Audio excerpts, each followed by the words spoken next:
Reputed है अल्ताफ साहब के लिए कि लोग उनसे प्यार करते हैं, लोग उनसे मोहब्बत करते हैं। फिलहाल अल्ताफ हुसैन साहब के हवाले से कोई बैनर, कोई चॉकिंग नहीं हो रही है। मैं फिर कहता हूँ, नौजवानों से अपना बहुत ख्याल रखें, किसी ऐसे मामलात में हाथ ना डालेंगे जिससे आप और आपके घर वाले परेशान हों। लियाकताबाद में भी भरपूर डॉक्टर इशरतुल्लाबाद के हवाले से काम चल रहा है और मेरी पहचान पाकिस्तान हॉप के जो कारकुनान हैं वो लियाकताबाद की मुख्तलिफ यूसीज और टाउन में भी जो है वो राब्ते कर रहे हैं, काम हो रहा है। गुलबर्ग में भी बहुत काम हो चुका है, नागतांगाबाद में भी काम हो रहा है। तकरीबन मैंने कहा कि कराची में यूसीज और टाउन की सतह पर डॉक्टर इशरतुल्लाबाद की जो तंजीम है हो मेरी पहचान पाकिस्तान, उनका काम मुकम्मल होने वाला है। इनाम मेमन साहब को मैं खराज तहसीन पेश करता हूँ, सुरूर पेश करता हूँ। वो बहुत अच्छा काम कर रहे हैं, मिनिस्टर हैं, नारकोटिक्स के हवाले से बहुत ज़बरदस्त काम कर रहे हैं। जो लियाकताबाद से डीएसपी लियाकताबाद से पूछें कि वो लियाकताबाद में चौरंगी पर और नर्सरी की आड़ में ये मंशियात बेचने और पीने वाले क्यों बैठते हैं, कौन बासर लोग हैं जो इनकी सरपरस्ती करते हैं। लियाकताबाद डाकखाने की नर्सरी इसका मुंह बोलता सबूत है, रियाज गर्ल्स कॉलेज की नर्सरी इसका मुंह बोलता सबूत है। प्लीज बिलखुसूस इन दोनों नर्सरियों को फौरी तौर पे खत्म किया जाए। पूरे कराची में बिलखुसूस डिस्ट्रिक्ट सेंट्रल के नई कराची, नागतांगाबाद और गुलबर्ग में जगह जगह होटलें, रेस्टोरेंट फुटपाथों पे चल रहे हैं। इसमें ट्रैफिक पुलिस में भी पैसा शामिल है, इसमें थानों का भी पैसा शामिल है, इसमें टीएमसी, डीएमसी और इनक्रोचमेंट का पैसा भी शामिल है। सुना मैंने, ये मुझे नहीं पता, 500 रुपए पर डे। फ्री में तो कोई लगा नहीं सकता ठेला भाई, तो फ्री में कोई नहीं खड़ा होता। दुकान तो लेने की जरूरत ही नहीं है भाई, कराची तो सबके पास। अस्सलाम वालेकुम नाज़रीन, आप देख रहे हैं मेरा YouTube digital channel central news 11 में हूँ आपका मेज़बान मुनीर अहमद। प्रोग्राम वही सच कड़वा होता है मुनीर अहमद के साथ। आज नए व्लॉग के साथ प्रोग्राम का आगाज़ करते हैं। आपको इब्तिदाया में बता देते हैं कि आज के प्रोग्राम में हम शामिल करेंगे तहरीक इंसाफ की फाइनल कॉल के हवाले से मुख्तसर गुफ्तगू, कराची में अल्ताफ हुसैन के बैनर प्लस चॉकिंग, डॉक्टर इशरतुल्लाबाद की तैयारियां कहाँ तक पहुँची, एसएचओ लियाकताबाद किस चीज़ को देखकर भी अनदेखे बन रहे हैं, लाखों रुपए योमिया तजावजात का भत्ता कौन लेता है। आइए प्रोग्राम का आगाज़ करते हैं। प्रोग्राम के शुरू में वही दरख्वास्त नए देखने वालों से कि हमारे चैनल को सब्सक्राइब करें, बेल का बटन दबाकर ऑल पर क्लिक कर दें ताकि हमारी हर आने वाली नई वीडियो जो अपलोड होती है उसका नोटिफिकेशन आपको मिल जाए। और पुराने देखने वाले और नए देखने वाले प्लीज़ हमें अपने कमेंट्स के ज़रिए अपने दिल की बातें, अपने जो आपके जहन में जो बातें होती हैं हमारे व्लॉग के हवाले से, चाहे वो अच्छी हो बुरी हो, हमसे ज़रूर आप कमेंट्स में बताया करें और तनकीद भराएं। इस्लाह हो तो अच्छा है, बुरे कमेंट्स के मैं जवाब नहीं दूंगा। सोशल मीडिया लिंक पर हमारे चैनल को, हमारी वीडियो को लाजमी शेयर करें। बहुत शुक्रिया। प्रोग्राम का आगाज़ करते हैं। देखिए, सबसे पहले हम बात करते हैं पाकिस्तान तहरीक इंसाफ के फाइनल कॉल मार्च पर। क्या हुआ, कैसे हुआ, ये सब आपको यकीनन पता चल गया होगा, क्योंकि डेली जो खबरें हैं, जो लम्हा ब लम्हा खबरें हैं, वो कई व्लॉगर्स इस्लामाबाद के जो है वो कर रहे थे और आप तक पहुंच रही होंगी यकीनन। अफसोस बस ये है कि निहत्ते लोगों पर स्ट्रीट फायर किए गए, शेल फेंके गए, रबड़ की गोलियां चलाई गईं। अच्छा, ये मैं आपको बता दूं, गवर्नमेंट कोई सी भी हो, क्या इमरान खान ने अपनी गवर्नमेंट में किसी सियासी या मजहबी जमात के कारकुनों के साथ, उनके रहनुमाओं के साथ ऐसा नहीं किया था? सवाल है मेरा, कमेंट्स में ज़रूर जवाब दिएगा। आज अगर ये लोग कर रहे हैं तो क्या इन्होंने अपनी मुखालिफ सियासी जमातों के साथ जब ये हुकूमत में होते थे, जैसे कि मुस्लिम लीग नून और पीपल्स पार्टी हुकूमत में ही नहीं होती थी या कोई और नहीं होता था, तो क्या उनके एहतजाज में इन्होंने ऐसा नहीं किया? और क्या तहरीक इंसाफ ने अपने दौरे हुकूमत में तहरीक लब्बैक पर क्या कुछ जुल्म नहीं ढाया? तो जुल्म ढाने की तो बात हम नहीं कर रहे, क्योंकि हर सियासी जमात, हर हुक्मरान, हर मुखालिफ सियासी जमात के साथ ये करता है और ये नहीं होना चाहिए। आज़ादी इजहार एहतजाज सबका हक है, फ्री हैंड देना चाहिए। हाँ, अगर वायलेशन हो एहतजाज के दौरान, आपके सरकारी अमलाक को नुकसान पहुंचाया जाए या आपके सिक्योरिटी इदारों को निशाना बनाया जाए, तो यकीनन आपका राइट्स है कि आप अपने मुमलिकत की, अपने इदारों की हिफाजत के लिए हर मुमकिन कोशिश करें और हर हरबा इस्तेमाल करें। लेकिन पाकिस्तान में ऐसा नहीं होता। दूसरा मौजूद हमारा है अल्ताफ हुसैन साहब के ऊपर कि जब से उन्होंने ऐलान किया है कि 2 महीने में मैं हेलो की आवाज़ आपको सुनाई देगी, तो सोशल मीडिया पे एक बार फिर झूठी पोस्टें, गलत पोस्टें चलना शुरू हो चुकी हैं। अल्ताफ हुसैन के हवाले से जो चॉकिंग की और बैनर की जो तस्वीरें सोशल मीडिया पे वायरल हो रही हैं, वो जो मैंने देखी हैं वो तकरीबन पुरानी है भाई, वो नई नहीं है। वो नई वीडियो नहीं है, नई तस्वीरें नहीं है। देखिए, माहौल क्रिएट पता चल जाता है कि क्या है। जैसे कि तहरीक इंसाफ की एक वीडियो वायरल हुई थी, तो मैंने अपने पिछले से पिछले ब्लॉग में कहा था कि क्या हमें नहीं पता या देखने वालों को नहीं पता कि डी चौक का क्या हाल है। तो वहाँ ये जो स्नार्कल और ये जो लाइटिंग, डिस्को लाइटें लगती हैं, स्टेज लगता है, तो वहाँ तो लगने का चांस ही नहीं था। लेकिन वो तस्वीरें, वो वीडियो वायरल हुई, तो उस पर भी मैंने तनकीद की थी कि झूठी खबरें, झूठी पोस्टें ना चलाई जाएं। इसी तरह अल्ताफ साहब के हवाले से, ठीक है, अगर उनकी किसी से कोई डील हुई है और अगर वो अपने सियासी माहौल शुरू कर रहे हैं कराची में, सिंध में, पाकिस्तान में, तो वो बेशक करें और यकीनन उनके कारकुन उनके साथ होंगे। और कई तादाद में, मैं बता दूं आपको, पहले भी कहा, कई तादाद में सैकड़ों हज़ारों गुमनाम कारकुन उनके साथ आज भी मोहब्बत करते हैं। और सबसे ज़्यादा वायरल अल्ताफ हुसैन साहब की जो वीडियोस होती हैं, और मैं आज भी कहता हूँ, पहले भी कहता था, पिछले व्लॉगों में भी कहा कि वाकई अल्ताफ हुसैन साहब एक ब्रांड है, उनका नाम एक ब्रांड है और लोग उनसे बेपनाह मोहब्बत करते हैं।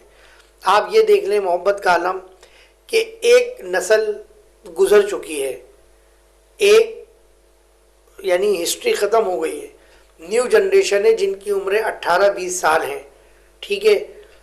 2013 से 2024 लग रहा है, ख़त्म हो रहा है।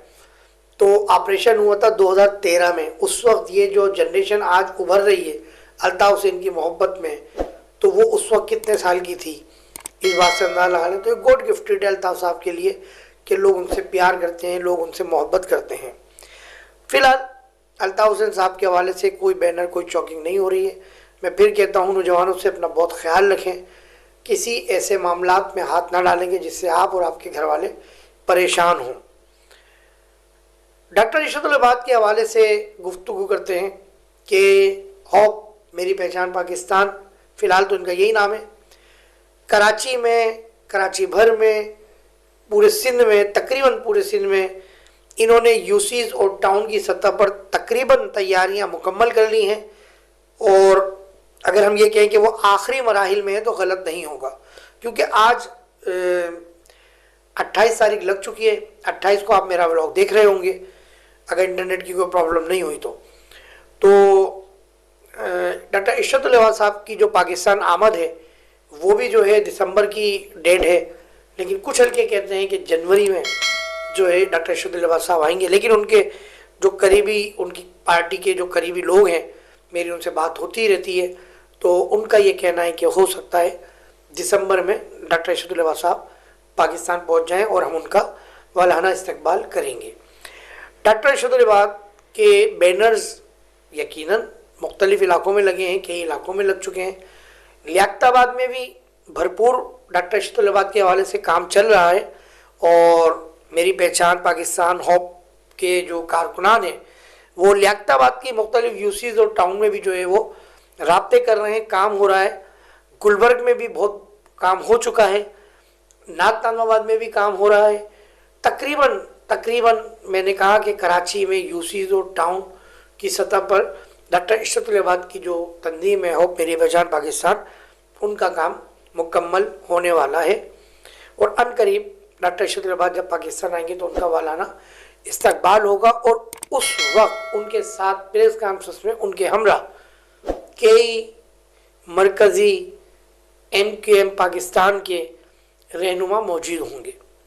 जैसे हमने आपको कल के ब्लॉग में कहा था कि अभी तक डॉक्टर खालिद मकबूल सिद्दीकी या मुस्तफ़ा कमाल साहब या अनीस कायम खानी साहब तीनों ने कोई मुश्तरका इस हवाले से प्रेस कॉन्फ्रेंस नहीं की है।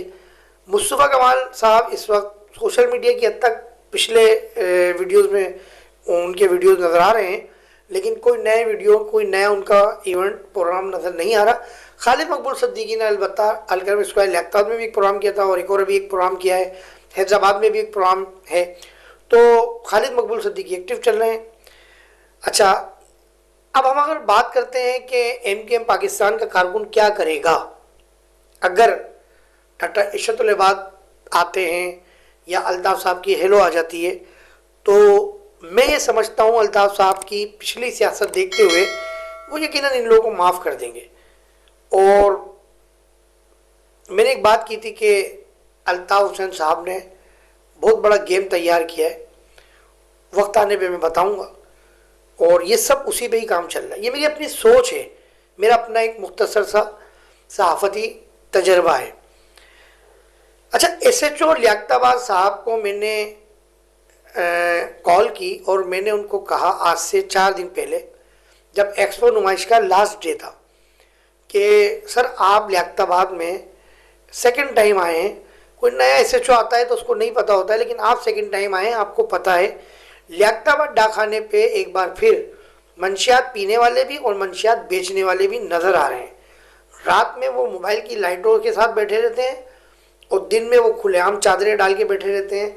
जो लियाकताबाद के राउंड अबाउट ट्रैफिक गुजरता है, इसमें हमारी माँ बहनें भी होती हैं, कुछ नए लोग भी यहाँ से गुजरते हैं, तो लियाकताबाद के रहने वालों से, लियाकताबाद से उनको क्या उम्मीदें वो यहाँ से लेकर गुजरते होंगे कि हमारा इतना चीप इलाका है कि ड्रग्स खुलेआम यहाँ बिकती है, ड्रग्स मंशियात यहाँ खुलेआम पी जाती है। 2 कदम की दूरी पे DSP ऑफिस है, 2 कदम की दूरी पे SHO लियाकताबाद, SHO सुपरमार्केट बैठते हैं। क्या वजह है, क्यों हाथ नहीं डाला जाता? अमीन साहब हैं, वो आए दिन माशाल्लाह 3-3 कोस्टरें भर के बेचते हैं एडी विलेज, उसके बावजूद मंशियात के आदि अफराद, पूरे कराची की बात नहीं कर रहा मैं खाली लियाकताबाद डाकखाने की बात कर रहा हूँ। अमीन साहब से मैंने फ़ोन पे टाइम मांगा कि मैं आपसे इंटरव्यू लेना चाहता हूँ, आपसे मैं टाइम लेना चाहता हूँ, लेकिन उन्होंने मुझे टाइम नहीं दिया।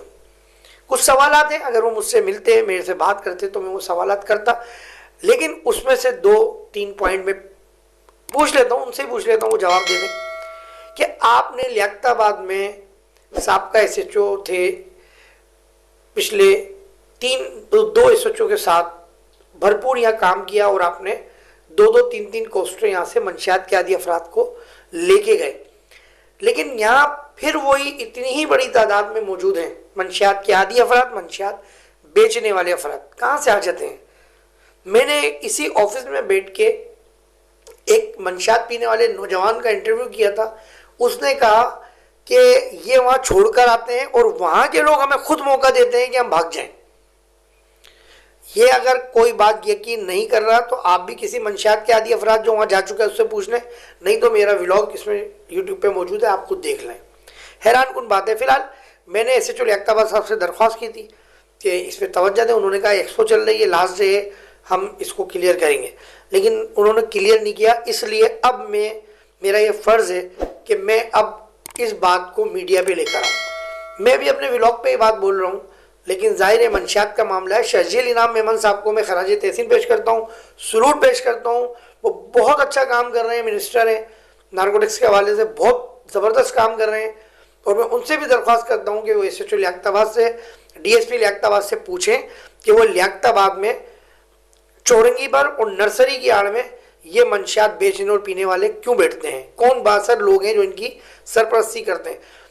सबसे पहला मैं एक और मुतालबा ये करता हूँ महकमा बागात से भी और बिलखुसूस शर्जील इनाम मेमन साहब से भी, मैं अपने लेटर पैड पे उनको बराह रास्त दरख्वास्त भी दूंगा कि कराची की कुछ नर्सरियां फौरी तौर पे इनके जो कॉन्ट्रैक्ट हैं, इनके जो ठेके हैं वो ख़त्म किए जाएं।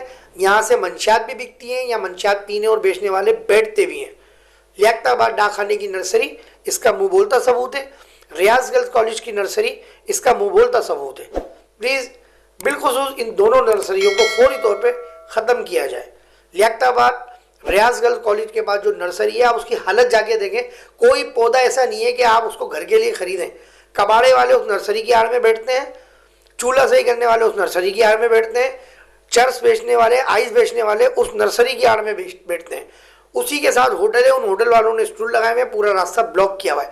अगर ये रास्ता क्लियर हो जाए, ये नर्सरी हट जाए, तो आप यकीन करें जो रॉन्ग साइड ट्रैफिक जाता है, जो भूरे खां से निकलता है, ये इसी रोड से अंदर जाएगा, अंदर से, और यूं घूम के वापस आ जाएगा। ट्रैफिक जाम का भी मसला हल हो जाएगा अगर ये करना चाहें तो। यही हमारा आज का आखिरी जो है मौजू था। और इसके बाद हमारा एक और मौजू है, तजावुज़ात से भत्ता कौन लेता है। देखें, मैंने पहले भी कहा था, सुप्रीम कोर्ट, वज़ीर आला सिंध, वज़ीर बल्दियात, मेयर कराची, किसी के भी अहकाम नहीं माने गए। पूरे कराची में, बिलखुसूस डिस्ट्रिक्ट सेंट्रल के नई कराची, नाज़िमाबाद और गुलबर्ग में जगह जगह होटलें, रेस्टोरेंट फुटपाथों पे चल रहे हैं। 12x12 की दुकानें हैं पीछे, और पूरे रेस्टोरेंट उन्होंने होटलों पे जो है फुटपाथों पे जो है लगाए हुए।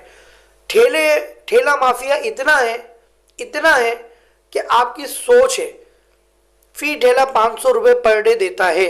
इसमें ट्रैफिक पुलिस में भी पैसा शामिल है, इसमें थानों का भी पैसा शामिल है, इसमें टीएमसी, डीएमसी और इंक्रोचमेंट का पैसा भी शामिल है। सुना मैंने ये, मुझे नहीं पता, 500 रुपये पर डे। फ्री में तो कोई लगा नहीं सकता ठेला भाई। अगर तजर्बा करना है तो कोई ठेला लेके खड़ा हो जाए, पता चल जाएगा। मैंने एक छोटा सा तजर्बा किया था। मुझे लैंड डिपार्टमेंट वाले ने कहा, नाज़िमाबाद का लैंड डिपार्टमेंट का था एक लड़का, तो बोला नहीं भाई हम तो पैसे नहीं लेते, अल्लाह का शुक्र है। तो मैंने कहा अच्छा, मेरा व्लॉग मौजूद है, इसमें आप देख लीजिएगा। मैं वो चश्मे वाले के पास गया, मैंने कहा भाई मैं नाज़िमाबाद टाउन से आया हूँ, पैसे दो। बोल रहा यार वो फला साहब लेके गए, नाम मौजूद है मेरे व्लॉग में, सब वीडियो मौजूद है। तो फ्री में कोई नहीं खड़ा होता फिलहाल। तो कहने का मकसद ये है कि तजावुज़ात का पैसा लेता कौन है, कौन बासर शख्स है जो किसी के भी आर्डर नहीं मानता और तजावुज़ात खुलेआम चल रही है।